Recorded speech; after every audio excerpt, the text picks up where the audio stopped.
आज कैबिनेट में डॉक्टर मोहन यादव जी की अध्यक्षता में जो कैबिनेट संपन्न हुई है, तो सबसे पहले देश के सम्मान के लिए 140 करोड़ लोगों के सम्मान के लिए जिस प्रकार देश के प्रधानमंत्री, रक्षा मंत्री के मार्गदर्शन में देश की सेनाओं ने सिंदूर अभियान के माध्यम से पाकिस्तान के आतंकवादी अड्डों को तहस नहस किया है, उसके लिए प्रधानमंत्री, गृह मंत्री, रक्षा मंत्री और देश की तीनों सेनाओं का अभिनंदन किया है। और कल प्रधानमंत्री जी के उद्बोधन के बाद एक बात बहुत स्पष्ट हो गई है कि यह स्थगित है। अगर पाकिस्तान फिर से हरकत करेगा तो हमारी सेना तैयार है, और इसलिए सभी ने माननीय प्रधानमंत्री जी का अभिनंदन किया है। प्रदेश में गेहूं उपार्जन का काम 5 मई को सभी 3,475 केंद्रों पर समाप्त हो गया है, और लगभग इस अवधि में 9 लाख किसानों ने फसल विक्रय का कुल पंजीकरण करने के बाद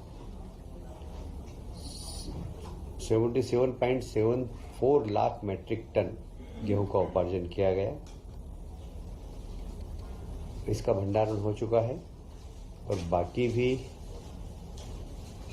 जहां जहां निर्देश दिए गए कई बाहर गेहूं हो तो उसका भंडारण करके वर्षा से कैसे हम गेहूं को बचा सके इसकी चिंता करें।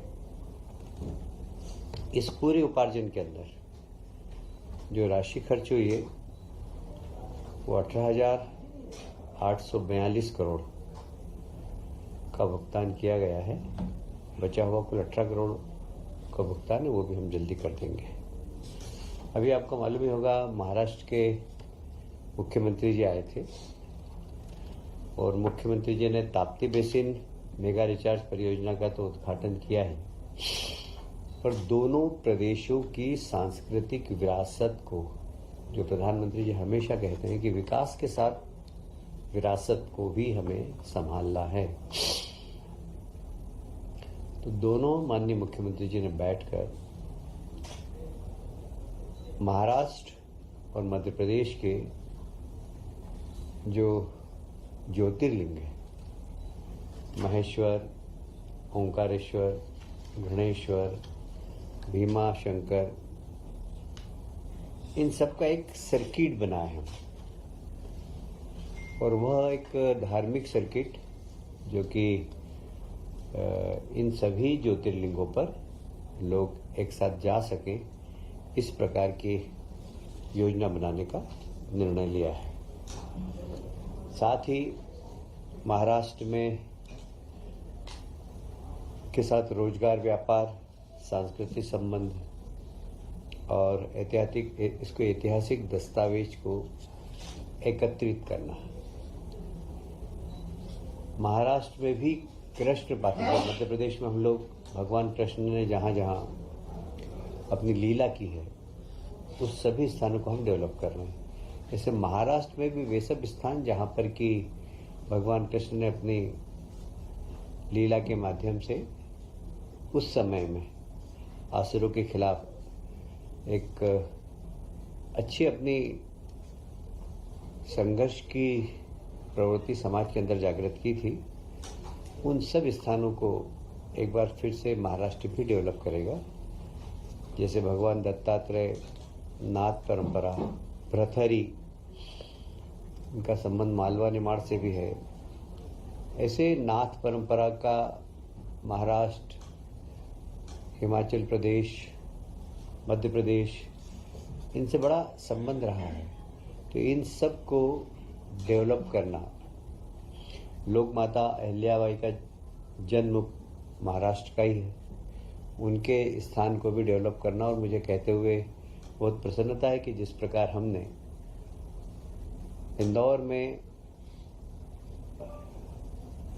मां साहब के 300 वर्ष पूरे होने पर कैबिनेट करने का निर्णय लिया है, उसी प्रकार महाराष्ट्र की सरकार भी पुणे के पास माँ अहिल्याबाई का जन्म स्थान है, वहाँ कैबिनेट करेगी। तो एक अच्छा माँ अहिल्या के प्रति ट्रिब्यूट है महाराष्ट्र सरकार का भी। साथ ही आपको स्मरण होगा कि देवी अहिल्या माता ने उस समय रोजगार की चिंता की थी। उस समय महेश्वर की साड़ी, बुनकर, हस्तकरघा, इसको प्रमोशन किया था। तो हमारी सरकार और महाराष्ट्र की सरकार भी इस दिशा में जहां आवश्यकता होगी तो संयुक्त रूप से भी काम करेगी। ऐसे ही महाराष्ट्र के जो वीर हैं, बाजीराव पेशवा, होलकर शिंदे, ये सब इनका हमारा और इनका काफ़ी संबंध रहा है। तात्या टोपे, रानी लक्ष्मीबाई, अप्पाजी भोसले, ये सब महान लोगों के ऐतिहासिक दस्तावेज को हम संकलन करेंगे और उसको डिजिटाइजेशन करेंगे। मोडी लिपि जो करीब करीब आजकल लोग पढ़ने वाले बहुत, इंदौर में तो मेरा ख्याल है 2-4 ही बचे हैं मोडी लिपि को पढ़ने वाले और समझने वाले। इसकी लिपि को सुरक्षित करना और इसके भी विद्यार्थी तैयार करना, इस दिशा में भी हम काम करेंगे। माता अहिल्या देवी के पूरे जीवन पर सांस्कृतिक, धार्मिक, प्रशासनिक जो योगदान है उनका, उसके ऊपर नृत्य नाटिका, film, light and sound projection, mapping इत्यादि का काम महाराष्ट्र सरकार भी करेगी और हम भी करेंगे।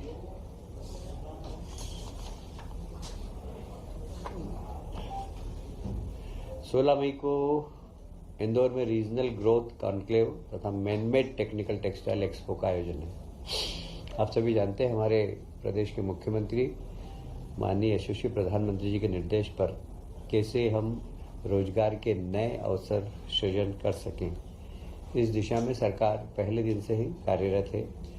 मैं उसको दोहराऊंगा नहीं कि मध्य प्रदेश में जितने भी इन्वेस्टर मीट हुई है, GIS हुई है, उसके बाद से भी लगातार यह काम चालू है। अभी उसके बाद भोपाल की GIS के बाद इंदौर में भी IT कॉन्क्लेव हुई थी और उसमें भी निवेश करने के लिए हमने लोगों को प्रोत्साहित किया है। अब 16 मई को इंदौर में एक regional growth conclave Marriott hotel में होगी।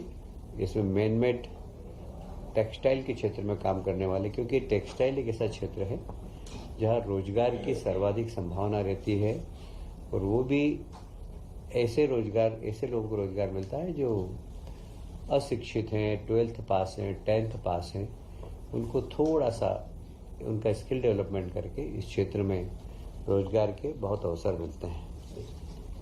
इसका नाम क्या है? जी, इसका नाम क्या है? Growth conclave. ओके। 14 मई को बेंगलोर में एक रोड शो है। वहीं पर भारत अर्थ मूवर्स लिमिटेड परियोजना, ये भारत सरकार का एक संस्थान है। इसको भूमि आवंटन का भी काम किया जाएगा। इस योजना के माध्यम से यह भारत अर्थ मूवर्स लगभग 1800 करोड़ का निवेश करेगा। यहाँ यह स्थान होगा इसका गोहरगंज रायसेन BEML द्वारा। यह हाई स्पीड रेल के, मेट्रो ट्रेन के कोचेस बनेंगे और ये मुझे याद आ रहा है ये काफ़ी दिनों से पेंडिंग था। अभी इसको जमीन आवंटन भी हो चुकी है और इन लोगों ने भी सारी, क्योंकि भारत सरकार का प्रोजेक्ट है ये जल्दी ही प्रारंभ होकर वहाँ के स्थानीय लोगों को रोजगार देने का काम करेगा।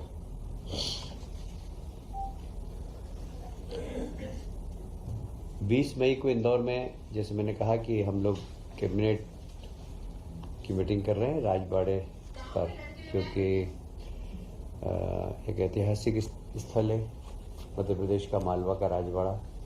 वहाँ पर हम विजन 2047 इसके ऊपर भी मंत्रिमंडल के सामने इसका प्रस्तुतिकरण होगा और लगभग ये 3-4 घंटे का प्रस्तुतिकरण है जिसमें माननीय मंत्रीगण अपनी सलाह देंगे। तो ये 20 तारीख को इंदौर में संपन्न होने वाला है। खेलो इंडिया यूथ गेम 2025 में मध्य प्रदेश का बहुत शानदार प्रदर्शन रहा है। 4 से 15 मई खेलो इंडिया गेम्स, जिसमें मध्य प्रदेश ने 9 स्वर्ण और 5 रजत पदक, 10 कांस्य पदक जीतकर देश में 6ठा स्थान प्राप्त किया है। मुझे कहते हुए प्रसन्नता है कि पिछले 10 वर्षों में खेलों के क्षेत्र में मध्य प्रदेश ने काफ़ी प्रगति की। बड़ी मुश्किल से पहले हमारा 20वां 25वां स्थान रहता था। अब हमारे यहाँ के प्रदेश के खिलाड़ियों को हमने जब इंफ्रास्ट्रक्चर दिया, खेल विभाग ने बजट बढ़ाया, उसके बाद से खिलाड़ियों के खेलने के स्तर में भी बहुत परिवर्तन आया है। और इसीलिए आप देख रहे हैं कि इस बार 9 स्वर्ण पदक, 5 रजत और 10 कांस्य पदक जीतकर मध्य प्रदेश 6वें स्थान पर पहुंच गया है। आप सभी जानते हैं कि जो छत्तीसगढ़ हाथियों के कारण वहाँ के किसान बहुत परेशान हैं, पर एक कॉरिडोर है जिसमें हमारे भी 2-3 जिलों में हाथी आ जाते हैं। हमने उन हाथियों से किसानों की और वहाँ के जनजीवन को बचाने के लिए एक 47 करोड़ की बड़ी महत्वाकांक्षी योजना प्रारंभ की है, जिससे कि जंगली हाथियों की सुरक्षा भी हो, जंगली हाथियों के कंट्रोल के लिए वहाँ पर किस प्रकार उन गांवों को प्रशिक्षित करें। जैसे कि हाथी घुस जाए तो फिर उनको पटाखे फोड़कर उनका मार्ग परिवर्तित करना, ये सब प्रशिक्षण देना, ये सब काम भी होगा इसमें। हमारा EI सर्विलेंस भी वहाँ पर होगा। हाथी जब आएंगे तो हम पहले से हमें पता लग जाए, उसका एक कंट्रोल रूम होगा जिसमें कि हम उनको रेस्क्यू करके, जैसे हमें जानकारी मिलेगी हम उनको रेस्क्यू करके और एक यथास्थान जंगल में वापस पहुंचा सकें। आप सभी जानते हैं कि जब हाथी बड़ा उग्र हो जाता है तो मानव जाति के लिए बहुत खतरा हो जाता है। तो उग्र भी नहीं हो, इसके लिए बहुत ज़रूरी है कि वहाँ के ग्रामीणों को प्रशिक्षण देना कि जानवर को उत्तेजित नहीं करना, ये बहुत ज़्यादा ज़रूरी होता है। नहीं तो जब गांव में घुसता है तो अज्ञानतावश वो उत्तेजित कर देते हैं और उत्तेजित जानवर के बहुत नुकसान पहुंचा देता है। और इसलिए वहाँ के लोगों को प्रशिक्षण करना और वहाँ पर एक रैपिड एक्शन टीम तैयार करना, जहाँ जहाँ स्थान है उन सब स्थानों पर निगरानी रखना, उनकी ट्रैकिंग करना, पेट्रोलिंग, ये सब व्यवस्था की जाएगी। और इसमें लगभग 47 करोड़ रुपए का बजट का प्रावधान है।